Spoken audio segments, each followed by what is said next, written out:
Hi, everyone. Thanks for joining today's show. Mike Vannoy, VP of Marketing at Assure.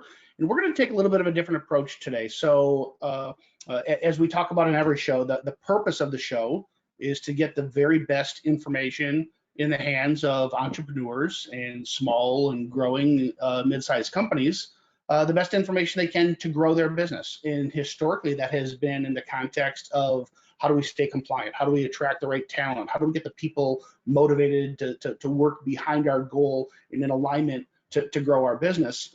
And obviously, there's been this event in the last 2 years that a lot of our content has been focused on, compliance and very, very tactical payroll and HR things, because there's some really important tactical payroll and HR things everyone needed to know. But today we're going to take a little bit different approach. When we talk about helping small businesses grow and mid-sized companies grow, that's literally the topic. How do we help companies grow their business? So we're stepping outside of pure HR, pure payroll today, and we're going to talk about how to literally grow your business. And I couldn't have a better guest. So joining me today is best-selling author Bill Cates. He's worked with some of the biggest brands in America, Capital One, New York Life, Schwab Investments, PNC Bank, Lincoln Financial, Morgan Stanley, Bank of America, etc. And we're going to unpack some of his insights today, but also he's published written and published 4 books. Radical Relevance, I believe, is the most recent. Referrals Now, Beyond Referrals, and Don't Keep Me a Secret. So, Bill, welcome to today's show. Really looking forward to the conversation. Thanks, Mike. I appreciate it. Just to clear up if you heard Mike wrong, it's not Bill Gates.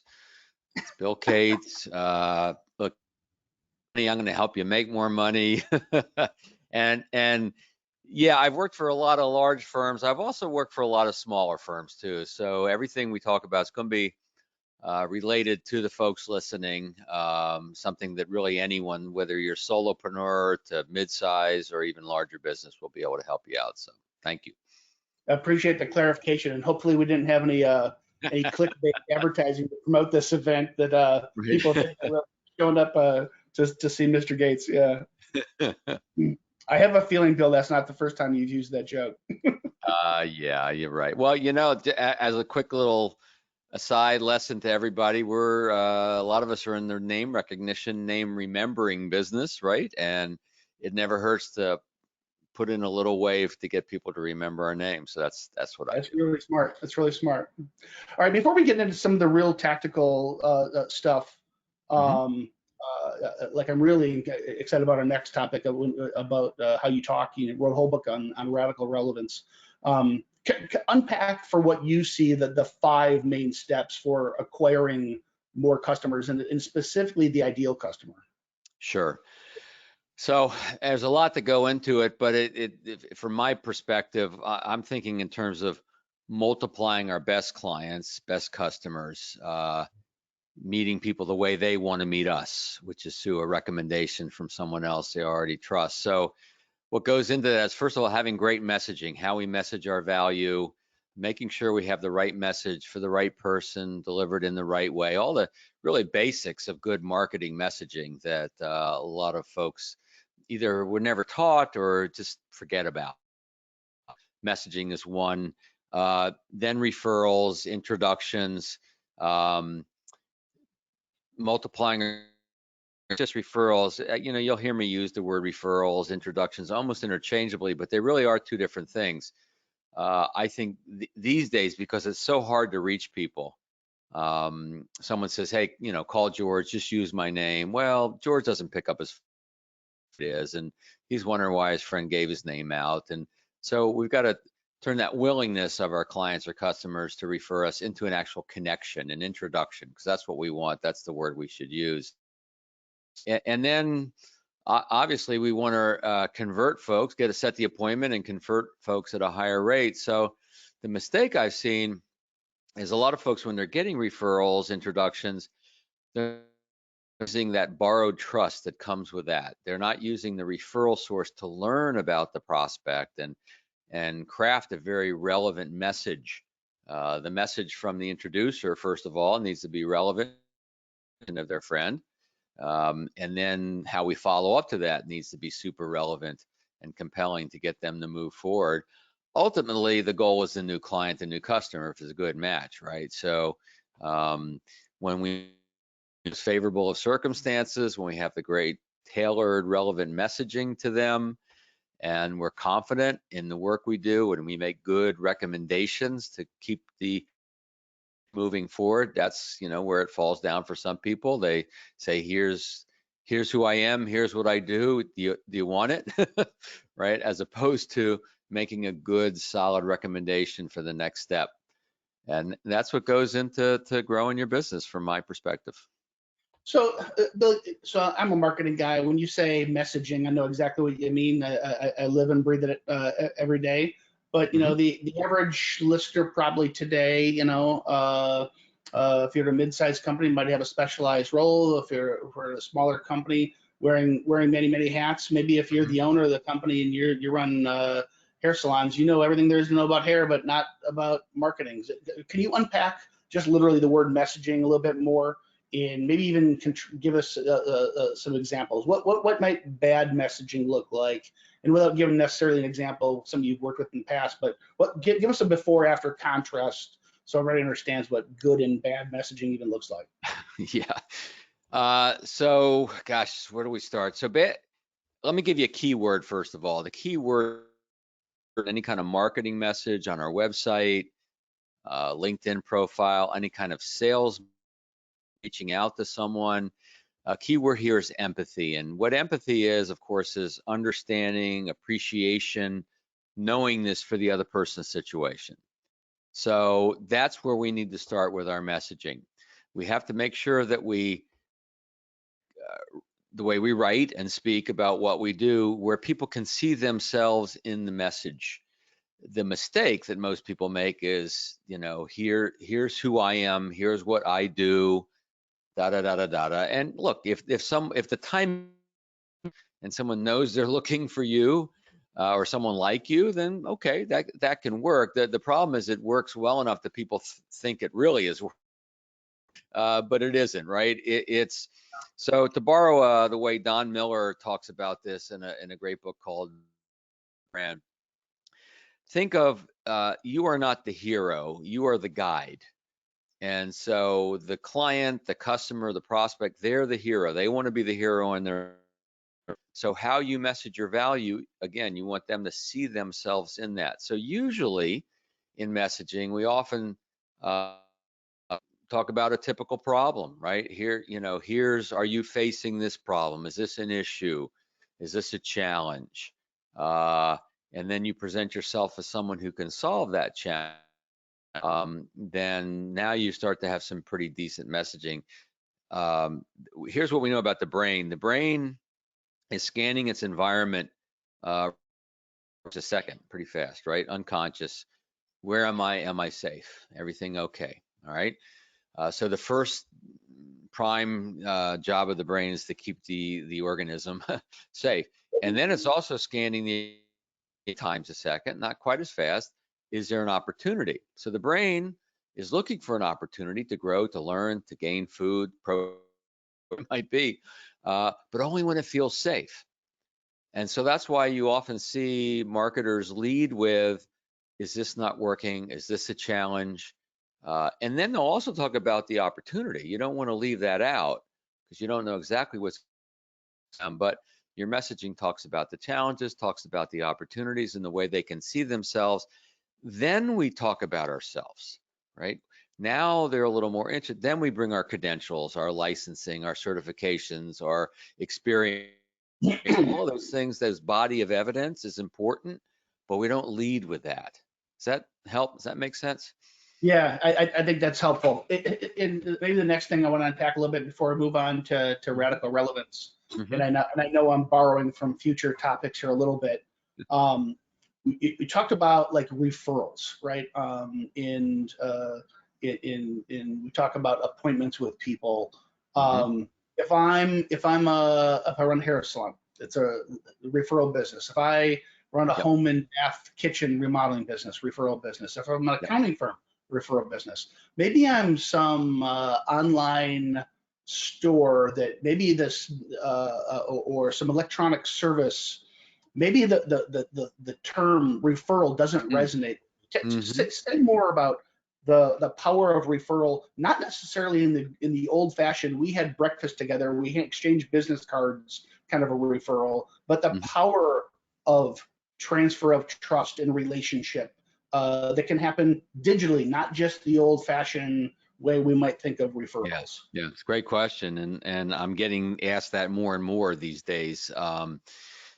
Gosh, there's go into this. First of all, uh, uh, a referral, an introduction, a recommendation, that's a form of, right? And anyone running a digital business knows, the value of social proof. So cousins to that, testimonials, right? Want to make sure we have good, solid, Yes. uh, is part of that as well. Photographs of real clients as opposed to clip art. Things like all of that is social proof, case studies. So those are elements that relate to this, right? That shows that other people are talking about us and other people are saying good things about us, letting us use their likeness because they value the work we do.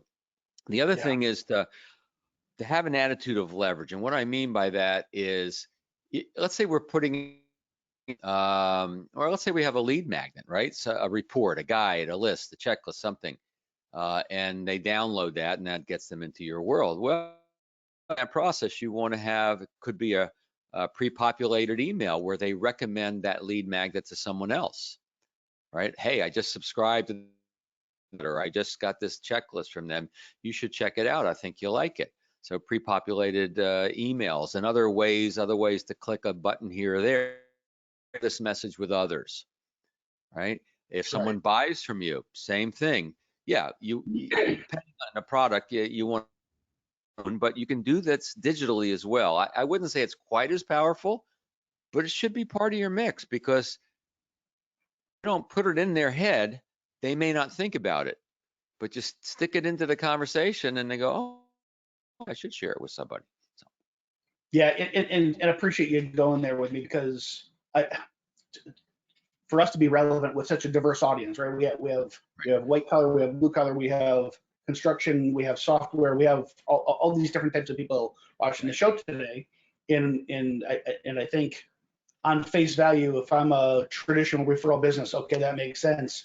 But if I think about more electronic, other types of businesses, it's still references, right? Whether I'm a software company and I'm leveraging the power of sites like Trust Radius, Capterra, G2 for my reference power, or I'm a local business doing business with local customers, B2B or B2C.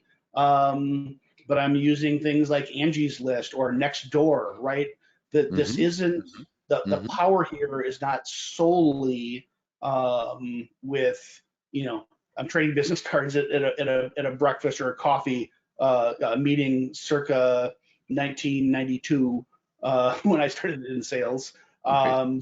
There's lots of ways to Lot, do lot, this lot in of ways. physical.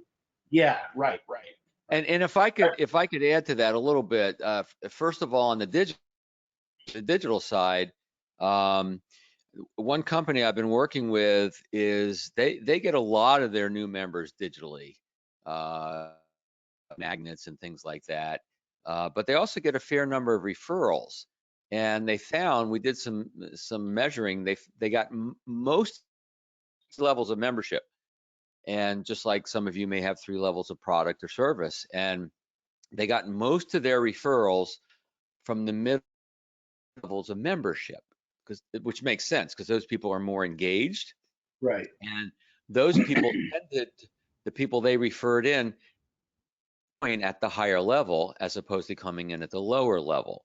So that's one thing that a referral introduction process will do, is you'll often bring in higher level customers or clients, if you will, and then on the Angie's List and another app that I just used to find a physical therapist for my wife.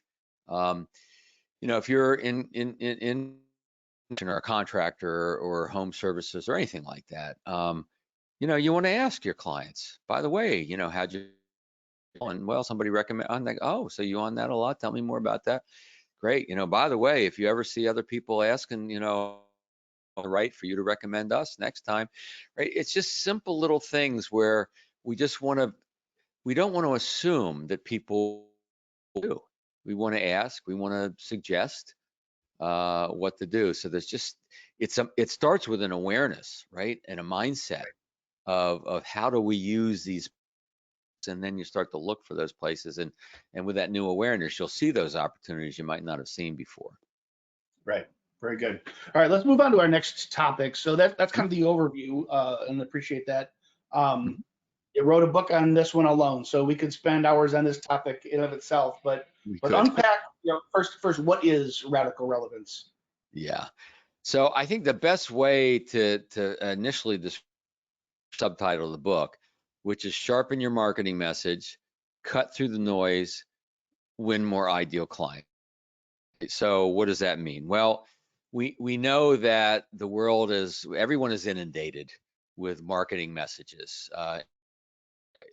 So the brain, back to that brain thing, the brain's because there's so much coming at it, and it's trying to actually preserve energy expended. It's only going to look at the stuff that seems relevant. So it's going to Right. discount everything else, right? What we got to do is we've got to make sure we are, again, sharpening our message, saying the right things to the right way, so that the brain will see it, they will notice it, and it goes, oh, and then we attract them into the message, and they go a little bit further. So it's with an incredible caring and appreciation for our clients or customers, really to know them on a deeper level than a lot of businesses will do. Some businesses stay very transactional. They really don't answer customers well.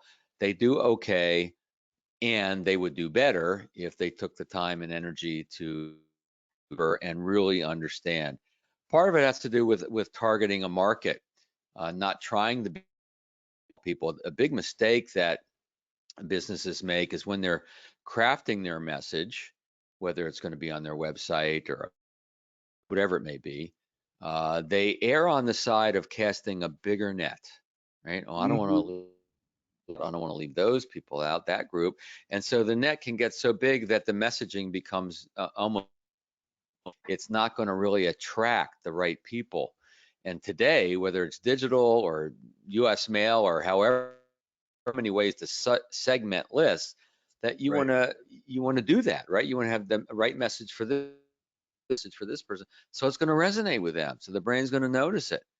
So that's what relevant, right, is having, and you can have more than one target market depending on your business.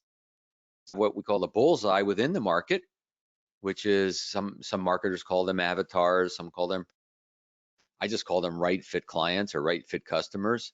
And you can have more too, but each message goes out to the right person on your website. If you have 3 different types of people coming to your website, you have a link for each one of those, so they see themselves in that, and then they click, and then they get totally relevant to them.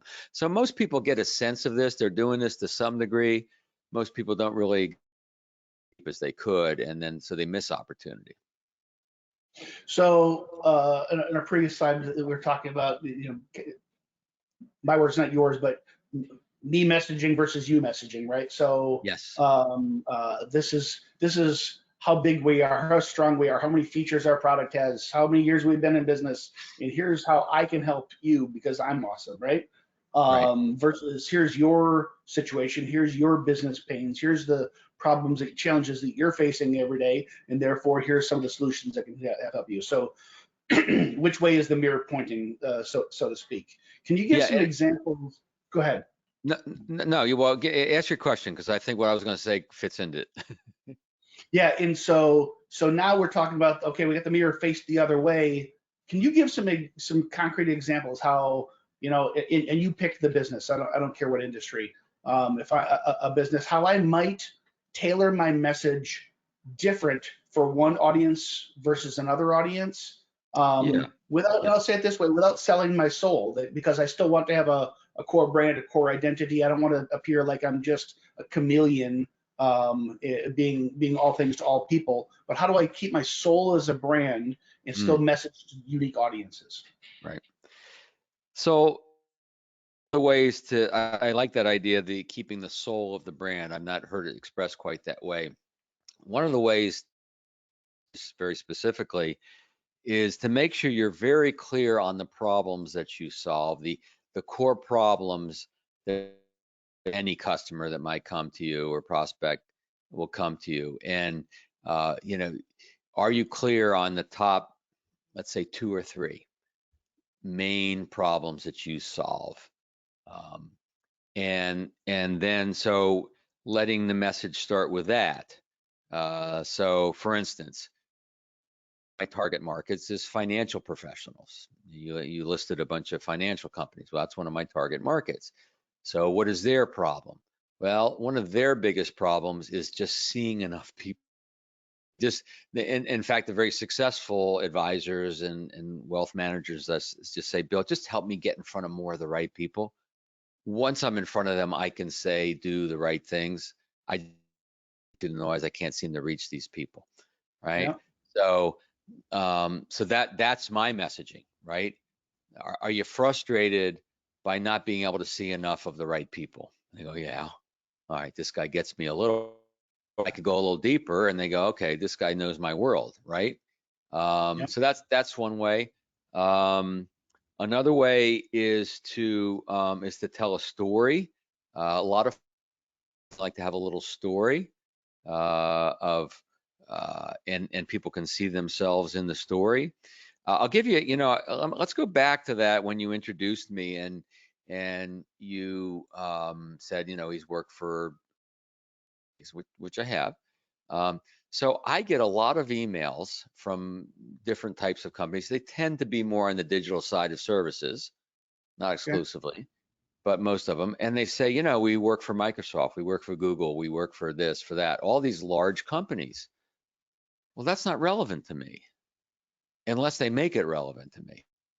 Yeah. So they don't say we've worked with all these large companies and now we take the same principles that we teach them and we can help you with those same things. You can get the same tools companies get, right? At much less cost, right? So if you're going to name drop like that, it's not relevant. In fact, it'll turn people off Right. It unless can. you turn it to them. Or don't even use those names. We work with small bid. We work with people you've probably never heard of. So we know your world. You know what I mean? So that's what relevance is, making sure that we know who we're talking to and and how they want to hear from us. So this brings us to one of the rules of radical relevance in the book, Radical Relevance. I have the 17 rules of radical relevance. And number one, as we've kind of discussed a little bit, is meet people the way they want to meet you through a recommendation, introduction. But number two is give your clients or customers a seat at the table. What I mean by that is as you are developing messaging, as you are thinking about any kind of marketing program or message, consult some of your customers and clients, right? Some people who love you, they love your business, they don't mind taking a stake in your success and say, hey, here's how we're thinking about talking about our value and saying this and that. Does this resonate with you? So don't do it in a vacuum.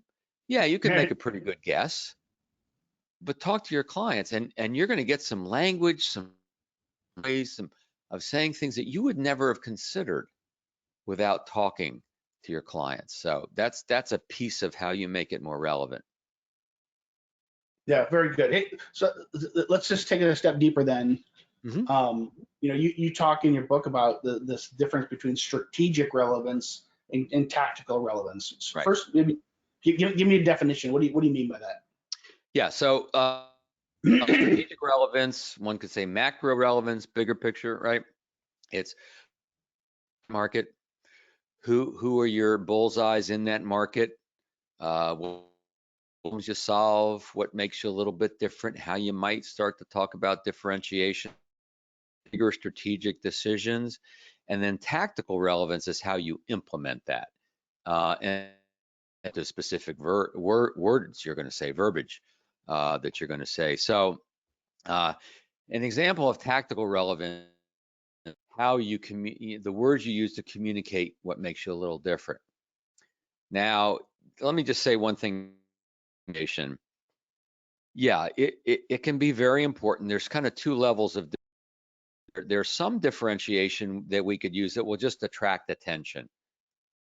But there's other types of different will actually make the difference in someone working with you or not. Right. So if you work with other companies like them that they know, demonstrate that you know their world, that you read their blog posts, that you actually went into their store and shopped a little bit, or anything that you can demonstrate that you know their world, that's tactical relevance. A LinkedIn message to someone, please don't just copy paste LinkedIn. That's the calling LinkedIn if you're not careful. So right. Look at their profile, where'd they go, who are they following, what can you mention to make it a little more personalized. That's tactical. All right, back to differentiation. Bill, the non-irony is if you just have a one-size-fits-all copy paste approach to something like LinkedIn or any email or any cold call for that matter, it's not going to be as effective. And so the more it takes time to be more effective, more time, energy, resource to come up with a one-to-one or at least a one-to-narrow group messaging. Right. But not ironically, those are the customers that you want anyway, right? So it's worth the time and effort. So you our messaging needs to be relevant so it'll attract the right people, and so it doesn't attract the wrong people, right? How many of us have experienced the wrong people for various, even clients referring the wrong people to us? And so we've got to make sure how we do, and always being willing to qualify to make sure it's a good match before we take the work on that isn't a good match. So that goes into our messaging as well. Don't be afraid to turn certain people. That's how you attract the people you want, by being as specific as. All right, differentiation real quick. Do your clients or customers care what makes you different? Maybe, maybe not. What they really want to know at the end of the day is, are you right for me? Right? That's what people want to know. Sometimes we can talk about what makes us different, but if you do that, please make sure you tie it to a specific. And Mike, I'm sure you've seen this people fall down on this all the time. They say, this is feature. I'll give you an example. Bank I was working with up in New England. Feature, we've been in business for 128 years. They think that that's a unique, something that makes them different, unique. Well, I suppose it makes it different, but what does it mean to the prospective customer? To someone younger, they could say, okay, I have the latest apps, right? I don't know. Or someone older like me they might think, okay, solid, they're not going in. We don't know. So we've got to make sure we so if we say we've been in this 128 years, not go anywhere, and we've kept up with the times, right? So we've got to translate it to the benefit. Unless you know that length of time in business is one of the criteria in which they're going to base their decision, it's meaningless, right? It could help you, it could hurt you. More likely, it's just going to be no impact. It's a meaningless. Unless you tie it to a benefit, they may not know what the benefit is. So if you're going to use it, just tie it to a benefit. So talking in terms of benefits and translating features to benefits, if you're saying things like, here's what that means to you, or what that would look like for you is this, or that will show up, or any words like that where you're going, here's what we have, here's what it means to you. And boy, I'll go to most websites, I'll go business, feature, all this. We got the And I'm not saying those things aren't important, because there's some people are looking for those things. But they really want to know the benefit. There's an old metaphor, kind of half right? They say people don't want to buy a drill, they want a hole. Mm-hmm. Well, it really is a little bit of both. Yes, ultimately the benefit. So they want a drill that's going to drill the hole. But there are people out there looking to see a little bit about the drill. Is it variable speed? Does it have the power to do the things I want to do? Is it battery operated? Is it a plug-in? So it's not just, they do want to know the features, but first and foremost, they want to know, is it going to make the hole that I need? That's a way to think in terms of feature and benefit. So I love that. I love where you're going with that, because to me, where entrepreneurs and especially the smaller businesses, you have so many creative geniuses that they might in fact be building a new mousetrap that is in fact better, right? But they don't know their product. They don't necessarily know marketing. To me, the way I look at this is, where is not an individual person, but where's the marketplace in the, I'll call it buyer's journey, but really the user adoption curve here. And so if I've built a better mousetrap and it solves some business problem, but the marketplace doesn't yet know about it, then you're in the business of selling holes, right? Because you have to align with the business problem, and people don't know that drills exist yet, right? But if you're in a very mature space, maybe it's a commoditized product, the industry's been around forever, that pretty much 100% of the people in your marketplace have a good idea for who the top 3 or 4 competitors are and what the major capabilities they have, then you're kind of in the business of selling drills, right? It's to your earlier point, you got to meet them where they're at. And so depending on what your business is, you might be selling holes, you might be selling drills, you might be selling the minutia feature of those drills, because everybody in the marketplace already knows everything about drills, and now they're just going to be evaluate off the feeds and speeds, right? And that's where differentiation and the benefit really can play a role. When there is a feeling of commoditization and everyone seem from the unknowing perspective seem to look alike, right? That's where it's great. Formula in my book, we call it the differentiation gap formula, and it goes something like this. Any company can, or most companies can, any contractor, any bank, stylist, any whatever, could be any or most, can, but only we can, or very few can. And so if there's something that you do that really is different, that the other companies don't do, so it's only you can, or if you do it just so much better, you have a much more robust process, then that's another way you can use that. But that's what differentiates you and brings different. And then you always want to have, by the way, in this particular formula and a lot of our formulas, for example, I really want to encourage everybody listening to, if you haven't done this already, to start thinking in terms of stories, examples, right? Start to keep them in a journal or somewhere, so you have a list of this stuff. And it's a, for example, we had a customer in the store yesterday, and here is their problem. Or I was talking to a client just last week, and their situation was similar to yours, and this is what we did. So that's what brings to life. Whatever cryptic words you use to describe what you do come to life when you tell your story, and that's what will make a difference come to life. That's what will show them what the benefit of that is through a little story. I'm talking about very short, 2-minute to tell kind of examples. Yeah. It's all under the heading of tactical relevance. These are the things you do tactically to stand out. Okay.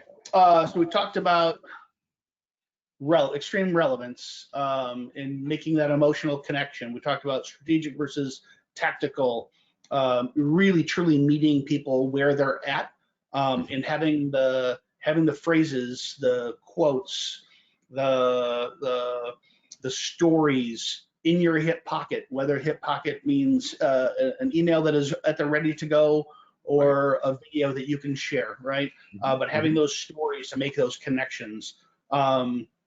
It's interesting. You talked about some of your clients are in the financial services business, and what in their biggest pain is they're great salespeople. They got a great product. They just can't get in front of enough people. Getting in front of people, whether it's truly face to face or face to face digitally, like we're doing here, it is harder than ever before because buyers and prospects are overwhelmed with digital messages, right? Where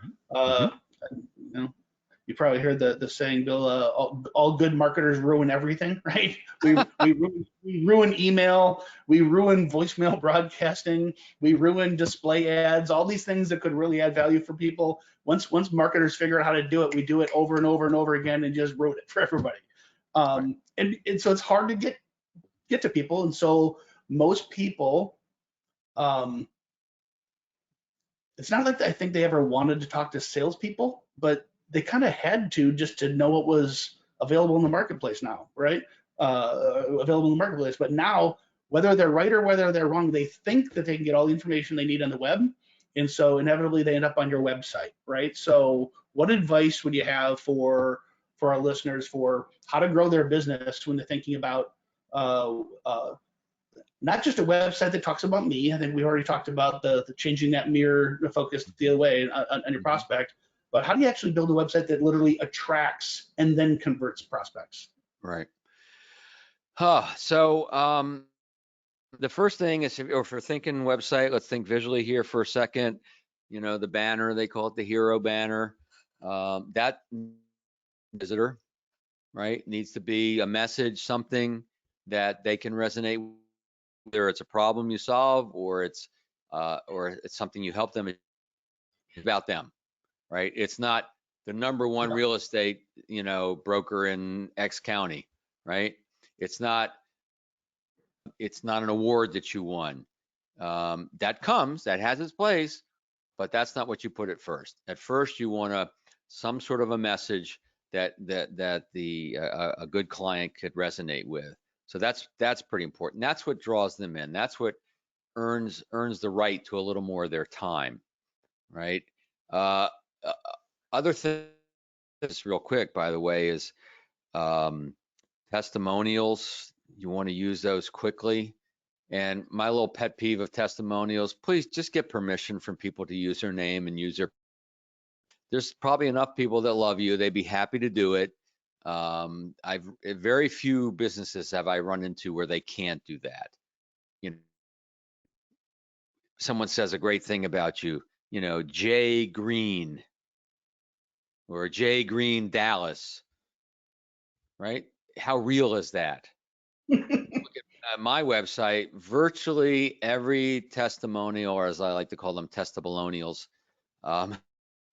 has the person's photograph, definitely who they are, where they live, sometimes their company name, a lot of video testimonials, big part of websites. You want people to see that social proof pretty darn quickly, that interested. Right? They see someone maybe not exactly like them, but similar enough in what the challenge was, that you're going to keep them there for a little bit.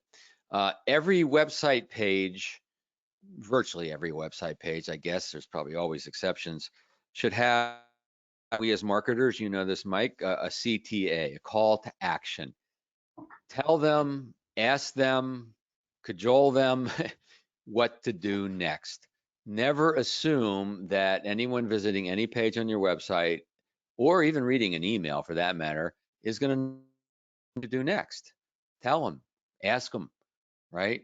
And it could be as simple as click the next button. It could be anything, but just make sure you do it, and because otherwise, they'll click a little here and there and then they're gone.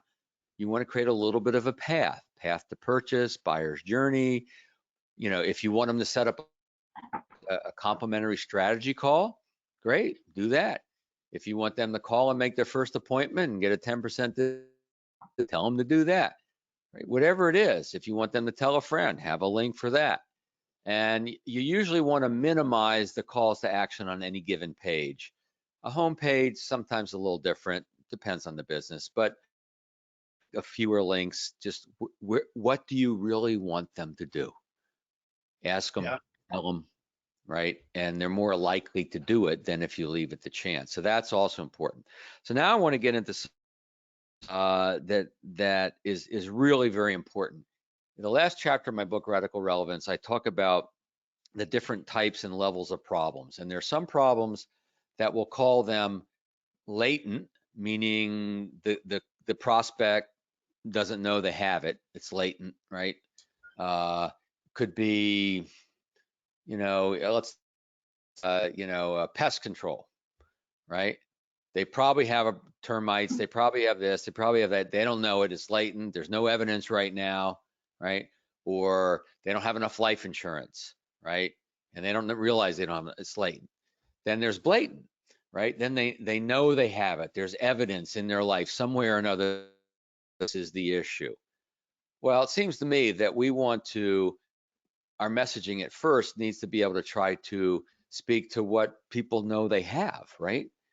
Yeah. And then the other part of this, aspirational versus critical. If people have a problem, they know they have the problem. I got termites.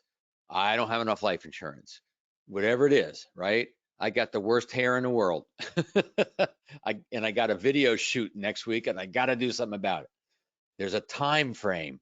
Now it becomes critical. People will move heaven and earth to solve a blatant critical problem. So the point is, that's how we want to orient our business. We are solving problems. Our clients, our best clients, are going to know they have the problem and they really want to solve it.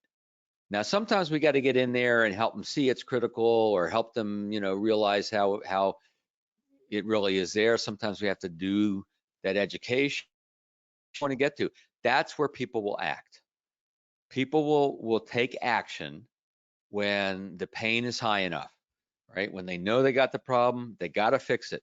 So if you're in there talking to folks and they're not moving forward, oh, you got the best fix in the world, but they're not seeing it for whatever reason, probably they're not seeing it as critical, right? They see it as aspirational. That sounds good. That's something I'd like to do someday. Right. Not usually enough. I forgive me for dragging out a metaphor here, but I used to talk to people about these subjects, and if I had to walk out a window on the first floor with on a board, call it 6 inches wide, and walk across an alley to another window, you know what? Maybe I'd be willing to do it, maybe not. But if I was up 10 floors, no way in heck I would ever do that, right? Unless there's fire behind me. And then I don't care if it feels riskier. I'm running across that 6-inch board because it's my only option, right? Well, that's right. And I feel like that's a little bit what this is. It's not strong arm tactics. It's not manipulation, but it's helping people to become aware that you're actually on fire, right? In doing that in a factual way. And when they know that they have a business problem that they must fix, you don't have to push them onto the board. They're gonna run across that board themselves, right? Yeah, and I think you made an important point. It's not trying to be manipulative. You want to have people come to me that I tell them I don't think I'm the right person for you, or yeah, look, you could probably benefit from this. Let me be honest with you. This is what it would take. If we can do it, is it your best use of time and energy right now? Another word, I started out talking about empathy. Another we face in sales and marketing is inertia, meaning, right, a body in motion will tend to stay in motion. A body at rest will tend to remain at rest unless acted upon by an outside force. Right. We face with a lot of folks, right? The devil they know is better than the devil they don't know. There's a risk to taking action. Well, and there's also a risk to not taking action. And so one of the ways we can potentially compel people to move forward in a very honest, straightforward way is say, let's take a look at what happens if you do this, or if you don't take care of this, or whatever. What's the cost of non-action? And look, if the cost isn't that high, they may just say, yeah, you're right. I'm not ready. right? The pain isn't high enough for them to face Right. the discomfort to go into a little bit. But see, Right. that's where referrals, introductions, testimonials, case studies, all of that helps, right? Because they are taking a little bit of a leap of faith. They're willing to step out of their comfort zone to solve the problem. But look, all these other people have done that. My friend did that. Right? Yeah. Move forward as well. How you met them makes a One, difference. Bill, one other thing I maybe want to hit on this topic before I go to our close here. Yeah. I think especially so, mid-sized companies, large companies, they have resources to hire marketing professionals, right? A lot of times, a small business, it's the owner, right? It's their inspiration. Oh yeah. It Yeah. might be they outsource the website to somebody, maybe they outsource a little of this to that person, a little of this over here. But at the end of Mm-hmm. the day, it's their vision, right? Mm-hmm. And Mm-hmm. I think so many business owners sell themselves short. They think that they don't see themselves as a marketer, and so they think they need marketing help, and therefore they don't even try because that's financially not a viability maybe at this moment. There's an old consultant used to consume a lot of his content a decade ago. Not sure where he's at now. Dr. Flint McLaughlin, he was a marketing Sherpa. He always had this one saying that I loved. It was uh, clarity trumps persuasion.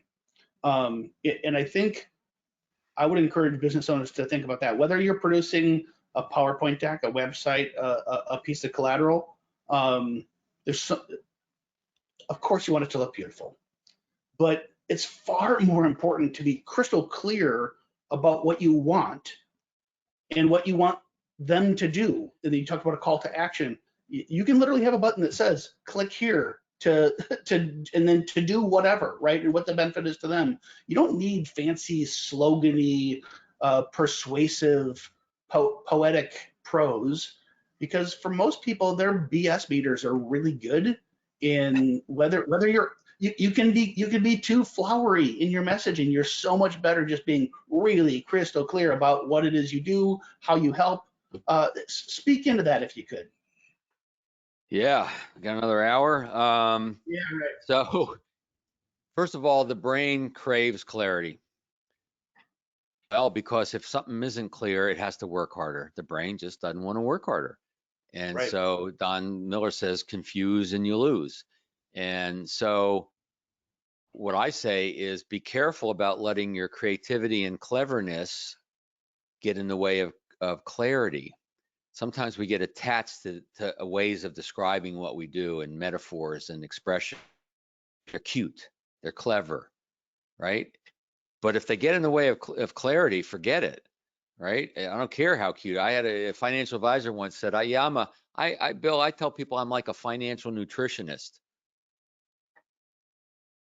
Okay, I kind of getting that. Well, not really, right? So it goes, oh, that's cool. Yeah, I don't have no idea what you're talking about. Sorry, is the bar still open? It's like, so that's where we got to be careful. And as entrepreneurs, small business owners, we often get very emotionally attached to these clever phrases and expressions that we've come up with. This is why, by the way, we go to our clients and we say, think of that. How would you say this? Why did you start working with us? What do you think makes us a little different? And hear what they say. Let me give you an example. I had a client say to me out in San Mateo, California, said, Bill, one thing I tell people about you is that Bill Cates makes asking for referrals as natural as breathing. I go, oh, that's pretty cool. I never would have thought of saying that. Now, if I say that, it's marketing speak, right? Right. But Right. if I Bill Schmitz, then it's real, and it is real, and it's honest. And so Right. that's one of the ways, by the way, we can get away with bragging about ourselves. If you don't feel, a lot of owners don't feel comfortable bragging about themselves, put it in the words of your clients, quote your clients, and that'll those nice things because someone else actually said it to you, right? And so that's a way to use it. And then it's clear. Why is it clear? Because their customers are saying it. So they're going to say it in a way that other people are going to get it as well. Yeah. Right. Right. All right, let's move on to our last topic here. And I'll set you up a little bit here. So what do you think? You kind of distilled this down in your writings to 4 core strategies. Why don't you unpack that for us? In terms of getting introduced, you're talking about, right? Yeah. So, well, I think around the introduction, and what I mean by that is if someone says, "Hey, I think my friend George could, appreciate what you do," or, my sister Laura should know. Great. Let's talk about how you introduce me to them. Let's talk about how you connect. My guess is, Laura would like to hear from you before she hears from me. Let's talk about. Right? So we're assuming a connection. We're assuming an introduction. Very, very important. Let's understand that one of the principles at play here is that our clients are cutting us.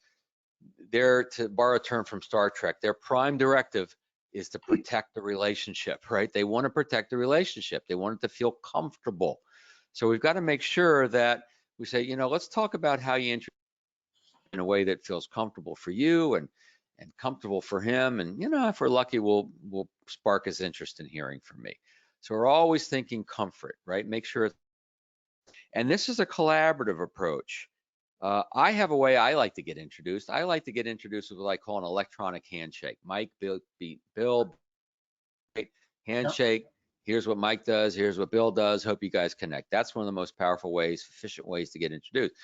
But if that doesn't work, these folks typically communicate, then we got to be flexible. So have your approach that works well. It usually works well. Suggest it, but then with your referral source to come up with the best approach. And I guess one of the biggest things here is just take your time. Get a good. I'd rather walk away with 1 or 2 great introductions to some people that really seem qualified for the work I do. To 10 names of people I'm going to cold call or spam. It's just not a connection, right? We got to think it's quantity. It's probably more important than quality of connection. Sorry. Yeah.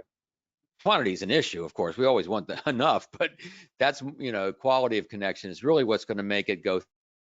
So your odds of reaching those people are better. So that's some of the essence of getting a good connection, good introduction. Yeah, very good. All right, Bill, really enjoyed our conversation today. I'll give you an opportunity to tell the audience maybe a little bit about your podcast. Thank you. And how you might be able to help them outside of this today's discussion. Yeah, a couple quick things. Referral, my main website, referralcoach.com, and then it's geared towards financial professionals, but most small business owners can learn and use the principles that they talk about, whether it's targeting them, whether it's how they engage with their clients or customers. So all these folks they're using all the basic principles that any small business should use. So if you go to podcast and see what those folks are doing, I guarantee you'll get some ideas. You'll have to train it. And then my book, Radical Relevance. If you go to radicalrelevancebook.com, there's a fun little video there, kind of explains it, and then you can.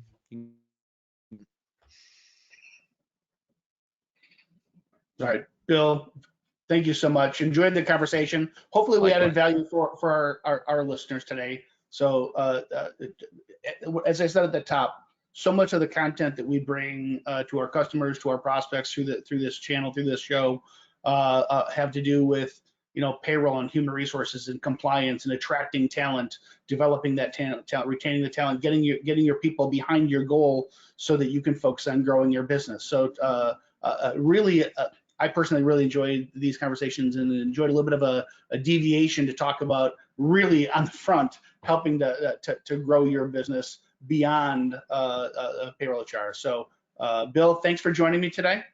My pleasure, and I agree. I hope people found value and they'll run their questions by me. Happy to help. All right, very good. Thanks everybody. Until next week, thanks for your time.